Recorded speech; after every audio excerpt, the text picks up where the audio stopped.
think Mhm. that's really eye-opening for a lot of people is right now we're just at the tip of the iceberg with Yeah. AI. We're at that execution level.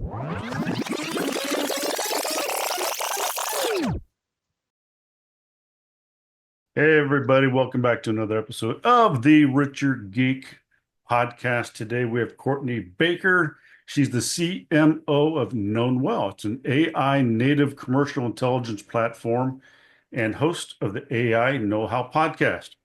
Formerly CMO, CRO, and probably some other acronyms and initials at Full Focus. She led its transformation from a personality driven to a product led brand. She has over 200 episodes as host of her own podcast and 70 on AI Know-How. How you doing, Courtney? Doing great. Thanks for having me, Mike. Sure. So I'd like to start out every episode of, let's getting to know you. Who is Courtney? Yeah. Well, who is Courtney continues to evolve, and I Mm, think I don't know about how your career has gone, but for me, it's been a lot of it's about pursuing the things that I'm passionate about and mm, deploying my craft towards those. And, that's looked different in different seasons. mm, And, it's been everything from traveling in Africa to help mm. with the HIV and AIDS crisis to working for adoption in China and Wow. in sports and now in AI. And so thankfully, I chose a craft in marketing that lets you deploy it in lots of different ways. And right now, I'm really focused on how do we help business leaders deploy AI in a way that elevates humanity.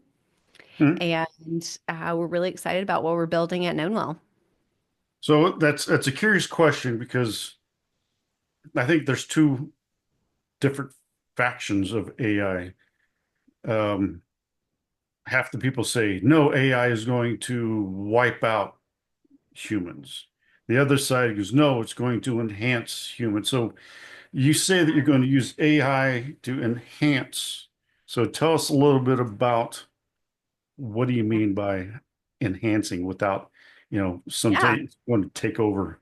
Yeah. Well, I think we definitely, as a society, have a choice. Yeah. And I think we've got to intentionally decide how are we going to use this technology? What are the things that we're going to preserve as human? For Mhm. example, do we really want AI making our movies for us? Well, probably not. Actually, we as human really enjoy the Mm, creativity of expression and making movies or music or those things that we're like, no, no, that's humanity. But there are mm, lots of things that I'm sure there are some people in the world that like doing, but there are lots of things that we do that we would love to offload for somebody else to do, to let us have more time to do the mm, creative things, the things we as humans engage mm, in relationship with one another. We'd be glad to offload that onto mm. AI to help us have more time to do those things, to do those things Yeah. we're passionate about. And so that's what we're focused on and trying to continue that conversation Mhm. in society to figure out how do we do that well. And I think we've learned a lot in the 2000s and the 2010s on, some things we probably could have done better in the creation of social media, for example, that we wish we probably could have gone back in time and done a little differently. And so, how do we think critically about this Mhm. and deploy it well in our businesses?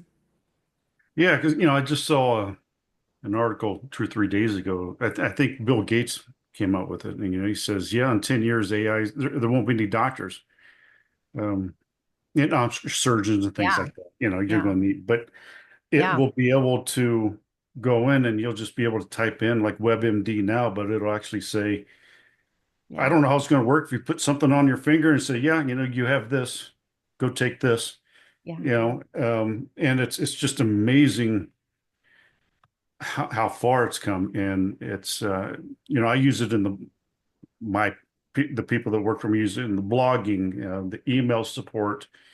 I am very, very low level, co-pilot type guy. yeah.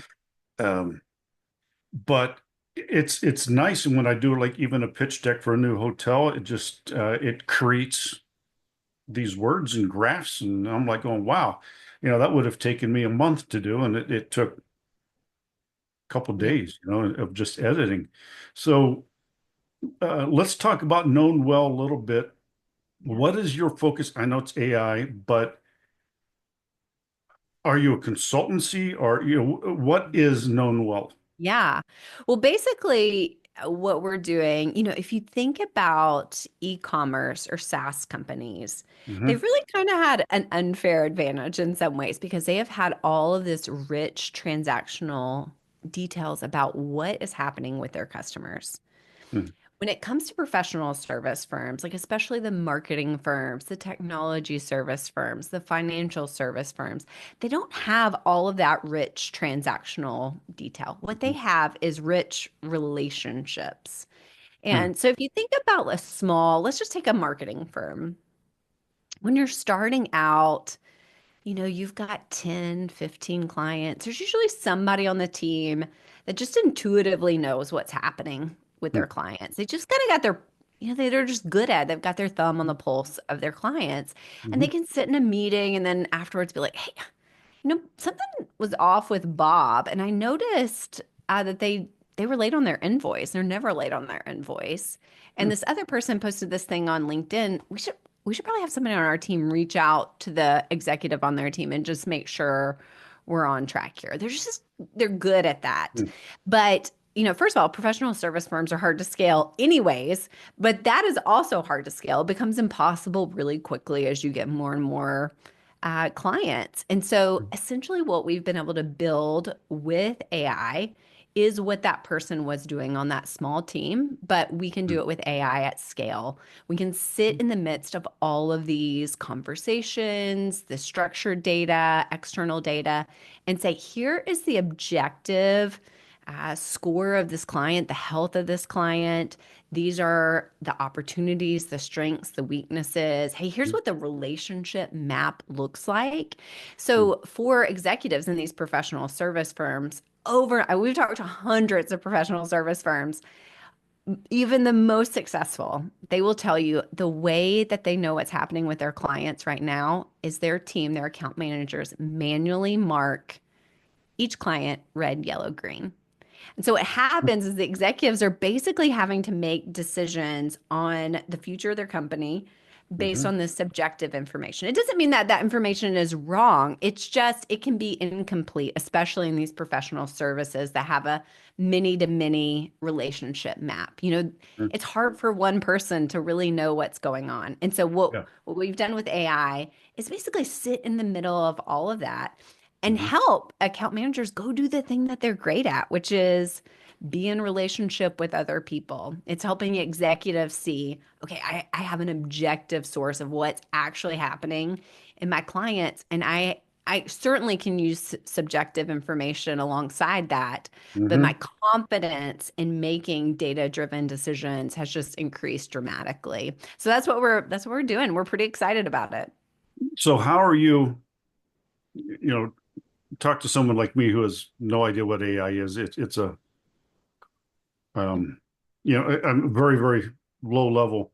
So you have these marketing people, you have these high level C suites and all these different people. What are you exactly? Are you cloning them? I heard that, I pulled that out of some other podcast. I think, people are cloning themselves so that they can free themselves up, and some AI them is doing all the work, or, the answering Yeah. the questions. Um, how are you actually helping them in AI? Are you doing all the legwork? Yeah. What, what is, Yeah, it's a great question. So we at this point are not doing the legwork, but what we are doing is sitting between, all their email, all their Mhm, Slack channels, all of their um, structured data, their mhm, CRMs, the mhm, industry news on that client and the client itself, and mhm, scoring that company, and then giving, hey, these are the strengths and weaknesses, these are the recommendations. mhm, And those recommendations could be this was said to the delivery manager who may mhm, just not be inclined to be thinking of the next sale opportunity. They're thinking about just getting the job done. Like, hey, this lets somebody know in sales, and then you can assign that task and make sure that action happens against it. I do think at one point those recommendations and those like tasks, those action points Mhm. can be automated even further Yeah. with AI so that it can actually go do that thing for you. So I see that in the next year or so that will be encroaching in that area. Yeah, 'cause I talked to I think she was marketing and advertising person. She got a lot of the emails, Yeah. wanting her and asking her these things. And, she started a podcast and a blog, and all of a sudden she's like, oh my God, I need 5 VAs just to Yeah. put them in different folders, for me. And then she ended up somehow you can clone yourself and renamed it this and it had its own picture and it learned and she didn't have to answer Yeah. any of the DMs anymore. It's like this Hmm. AI did all the DMs and helped Yeah. her. And then it would summarize everything, put things in graphs. And I'm just like, oh no, my God. Yeah. I can barely turn the microwave on. Yeah. Well, and I think that's what's so, encouraging, especially for innovators or, people that kind of lean into this stuff is Yeah. the AI gets smarter. Even with our platform, the sooner you start, the sooner it starts to increase in its knowledge of your clients and learning Mhm. trends, being able to, I mean, what I think is so incredible is like being able to look at the portfolio, look at all of your clients and AI being able to connect dots that honestly Yeah. a human just would not be able to sit through all the data and try to find. I mean, it's incredible at doing that. I mean, kind of what you talked about on the medical side of being able to connect those dots. It's just really challenging for us to do we don't have the time as humans to sit and try to do that. But what we're able to provide for executives on that level is something they've really never had before and certainly gets me excited. And Yeah. I think it's similar to, you know, I don't know that we'll ever move to having businesses without CEOs, but there's certainly some of that data that helps you really know, okay, this is the next move. And I think that's just going to Mhm. continue to grow. Yeah. It seems like it'd be, hey, I'd love to ask a supercomputer if I'm making the right decision. What's Yeah, your opinion on something? Maybe yeah, not take over my job, but say, hey, AI, this is what I'm thinking about. right, Was, and then they go, and all the probabilities or how do I ask this person, right. you know? Well, So go I ahead, think please. that's exactly, what you talked about of like just, you're using that just like to do things a little bit faster. I think Mhm. that's really eye-opening for a lot of people is right now we're just at the tip of the iceberg with Yeah. AI. We're at that execution level. We've had the manual labor, like the robotic side of AI for a Hmm. long time. Now we're in this like execution of using AI in our businesses. I think Hmm. platforms like what we're building at Knownwell, and I think there certainly will be many more that really help at that operations level, actually help us work cross-functionally and with each Hmm. other. And we'll just continue to move up. I think we will start to see AI on the strategy level of, hey, am I making exactly what you said? Help me with the strategic decision, the Hmm. strategic direction that my business is moving into. I hope that we'll hold on to ideology as a human. Again, going back to that, where do we draw the line of, no, we're going to hold on to this as a society. This Hmm. is, we're going to hold this for the humans. I hope ideology in our businesses. I know we make a hard line there on our values and missions, but certainly, I think it will encroach on that. Yeah, I'm buying some hotels in Spain and I don't know that much. I know it's beautiful. I like going there and I like the red wine. Yeah. That's about all I know. I'm But going next month. So, oh, there you go. We're buying some um, hour and a half away from Barcelona in that nice. area. Nice. But I was like, do people want to go to the wine region or do they want the mountainside or what? And I asked AI all these different questions. Yeah. If I were to buy, which one are tourists going to more? This area, and it spits it out, and then you just Yeah. refine it. What are the what's the in 2025, is tourism going to be higher or lower in this? And it just, I don't have to think. I mean, my God, how many years it would take me to research things. Right. It's just amazing. So, and ladies and gentlemen, it's Courtney Baker, knownwell.com. When people go to Knownwell, what are some of the first things they need to do? It's like, they just want to know, it's like, how can it help me? And they Yeah. need to get a hold of someone. They go to knownwell.com. What happens? Yeah, well, first of all, you can see a demo of what we're building if that's helpful, just to give you a little Mhm. more information. You also can schedule time with our team. We'd love to show you your data on the platform so you can just kind of get a real picture of what it would Mhm. do for you and your business and actually see Mhm. it firsthand. I think, these AI native platforms, they're very different than a SaaS platform or things that we're used to previously. And so just being able to get your hands on it and really experience it, I think is really powerful. So you can certainly do that on our website as well. What do you see? It's kind of a scary question. 5 years from now, what's AI? We talked a little bit about maybe the medical, some of these things. Yeah. And I'm not talking about, maybe taking over jobs, but what level of execution, what do you think in 5 years from now, if I were to ask that AI a question, what's some of the stuff that would just be mind blowing, do you think is going to happen in the next 5 years?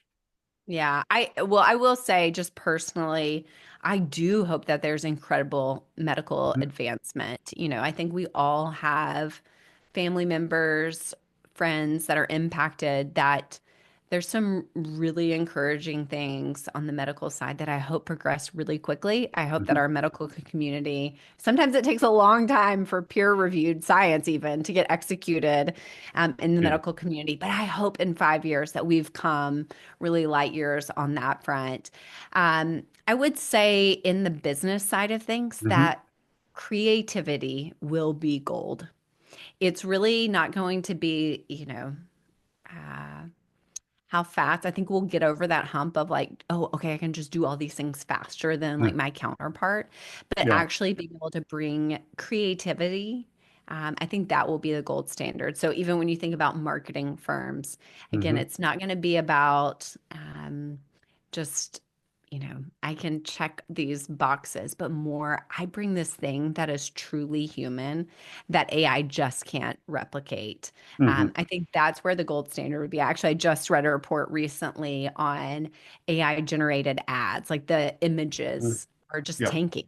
It's just Yeah. not, you would think, hey, we'll create all these AI images and ads, and we'll just run the algorithms to see which ones perform the best, and then we'll run that one.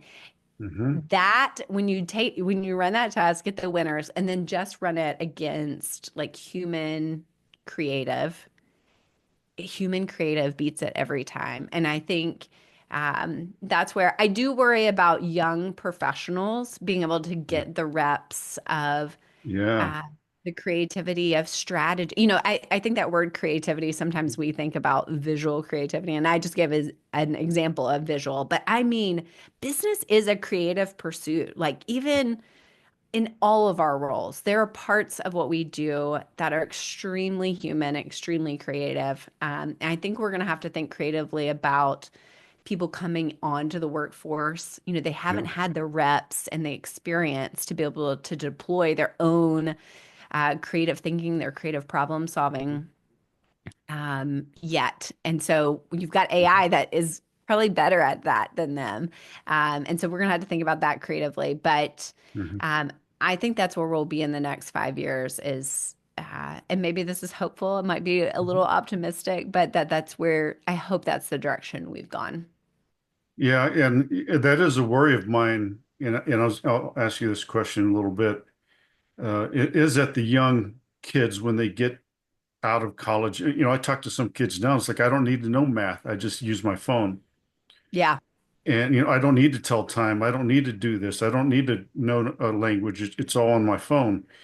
So there's zero they always tell me it's like, why do I need to know that? I just look it Yeah, up.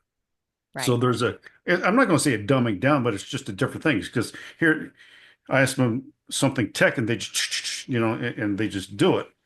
But it's the common sense stuff that I think we're losing, and I think 5 years from now, I hope that the kids still learn, young adults still learn something. Even they're losing the communication skills now.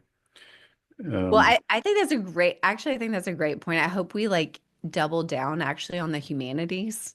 yeah. We have become very knowledge based on the sciences and math. I Mhm. actually hope we like lean towards history and communicating well with each other, the Mhm. arts. I hope we're able to really elevate those in this transition. Yeah. I can see that happening, but I think it will have to be a very intentional choice for us, Mhm. that maybe what we emphasize just Yeah. change a little bit.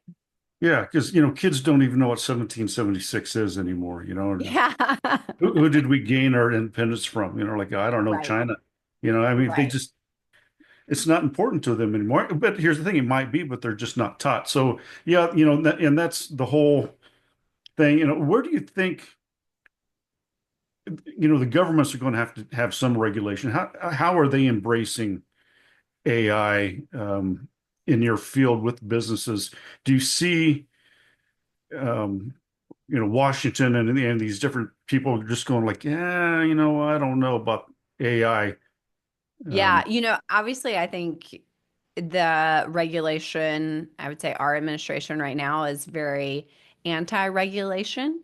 mhm, I think right? the community at large, if you watched the more global AI Mhm. meeting that happened earlier this year, there was a lot of emphasis on not regulating. Yeah, What usually happens, and I expect will happen here, is that Europe will set the first round of regulation, and then US yeah, companies like Knownwell will have to follow suit to be able to be a global.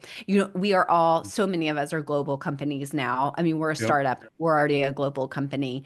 And yeah, so we have to figure out how to not just align with the US market and US regulations, but global regulations. And so, in some ways, I think that posture may play out well because even if mm, our current administration doesn't deploy certain regulations, the next administration might. And mhm, so you're kind of ready and prepared, even if that does happen. I think it's mm.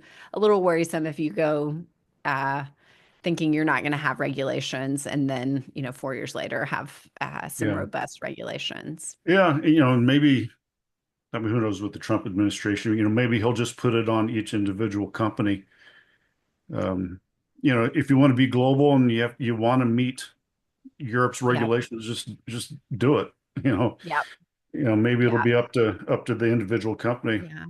And I will say for companies like ours that are working for businesses, obviously a lot of scrutiny on, you know, security, like our company Yeah. has SOC 2 compliance, lots Yeah. of making sure that data is secure. And so I do think there is a commercial, pressure Mhm. to have those really top notch. And so Mhm. and in some ways, I do think that is working. But I do think there are other companies that don't have that mechanism that makes them have, Yeah. excellent security, and make sure that they kind of have their own regulation because they know that's what's best for them commercially.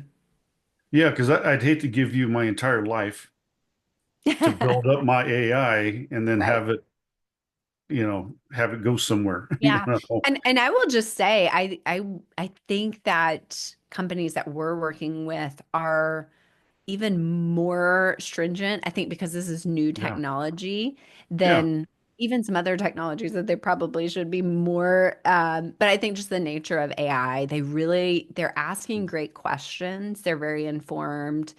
Um, and they're bringing in their technologist early on to ask the right Mhm. questions. So Yeah. I honestly have been impressed on that front and feel good about how it's getting deployed with the clients that we're working with. What's the downside to AI? I asked you where you think the good stuff with AI. What are Yeah. some of the bad stuff that people may not be Yeah. thinking about or Well, think we need to be cautious about. I continue to hear things about people leveraging AI for relationships. And obviously, that's outside of Oh, business, but I think it's one of oh, the most concerning things that I've seen in lots of different realms and lots of mm, concerning. As a mother, I think we have to already be thinking, hey, I listened to my 8-year-old talk to ChatGPT, and I'm like, this is a little, I mean, the way that they engage, they basically give you exactly what you want to hear in the mm, way that you want to hear it. And um, mm, lots of uses for that, lots of concerns about yeah, how we start to replace meaningful relationships. And I think we've already seen mm, some this transition with social media where people have pulled inward and mhm, they've stopped relating with the larger society. And mhm, in my mind, that is a slippery slope that I can see AI just, that being a real downfall to our society is leaning on AI to be mm. exactly what we want in a relationship, Yeah, say, do exactly what we want. So I'd say that is right now the area that very presently even am concerned about. yeah, there's whole worlds being created under those goggles, Yeah. and people can be who they want, and that Yeah. is their persona that they want to be, and they're just too shy or too withdrawn to do anything else because they don't love themselves. Yeah. And Right. And I can yeah, only imagine, it certainly wasn't easy for me to be a young person. I would never want to go back. mm, That during that time, it's just a really nice solve for, a mm, challenging period in a lot of people's lives, a lot of change. And so if you don't have the maturity to get yourself out of that, it's just again a slippery slope. yeah, I think there's some Hollywood movies back in the day where people were in these little capsules with the goggles on. I Yeah. forget, but it is scary. Um, Courtney, is there anything before I let you go that you'd like to inform our listeners, something that I didn't hit on? Yeah. No, I would just encourage everybody listening, if you're not taking the time to engage with these tools. I actually say this all the time. I think a lot of because everything right now is execution based, like how do I do my job faster? How can Yeah. I write this email? How can I do this Yeah. thing faster? It kind of lends itself to individual contributors, because they're just like boots Mhm. on the ground. Let me execute faster that a lot of leadership positions, executives just aren't using the tools as much. And so I think as we start to progress again into those operations level, strategy level, that the executives are going to be the ones that are kind of behind because they're just not as experienced Mhm. using these platforms and maybe aren't going to be able to leverage them as quickly as they would if they had been, hands on the technology, thinking about it, how they would deploy it in their day-to-day work. Yeah, yeah, that was funny. I sometimes catch my wife. She argues with whatever AI. She's like going, "Why did you give me that? That's not what I asked. Give me these three." And I'm like, "Are you actually arguing with?" You know? Listen, we were doing a segment for AI Knowhow, and I was asking ChatGPT Yeah, about the Scarlett Johansson issue that yeah. came up. I don't know if you remember that. She basically accused OpenAI of using her voice. Her voice. I Yeah. could not get ChatGPT to basically say that that had happened. It was the most bizarre. We have it on camera. Our producer was like, "What?" Like I kept being like, "No, no, Oh, no, I don't think that's what happened." Like I essentially was debating with yeah. ChatGPT. It's funny. It was wild. And again, another area that you can be like, that was actually concerning. Now it's protecting itself. I know, Wow. like, what is happening? Courtney, how can people get a hold of you? Yeah, well, you can find me on the AI Know How podcast, as well as on knownwell.com, and we're also on LinkedIn. Perfect. Courtney, thank you so much for coming on the Richer Geek podcast. Have a great night.